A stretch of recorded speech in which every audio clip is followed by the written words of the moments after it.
की रहने वाली हूँ। मैं एक डेंटेड पेशेंट हूँ। इसके साथ ही मुझे बीपी और थायराइड की प्रॉब्लम भी है।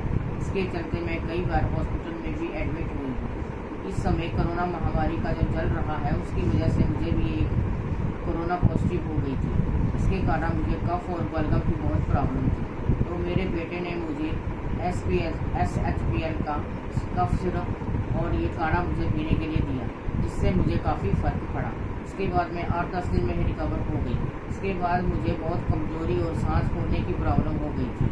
इसके बाद मुझे S-Pulse का सिरप दिया, पीने के लिए दिया मुझे, जिससे मुझे काफ़ी फ़र्क पड़ा और अब मुझे कोई कमज़ोरी महसूस नहीं होती और मैं छोटे मोटे काम अपने खुद कर लेती हूँ। और मैं थैंकफुल हूँ SPHL कंपनी का, जिन्होंने मुझे ये सिर्फ दिया और इसकी वजह से मैं आज बिल्कुल ठीक ठाक हूँ। और सभी से अनुरोध करती हूँ वो इसी चीज़ का इस्तेमाल करें और उस कंपनी का बहुत बहुत धन्यवाद करती हूँ।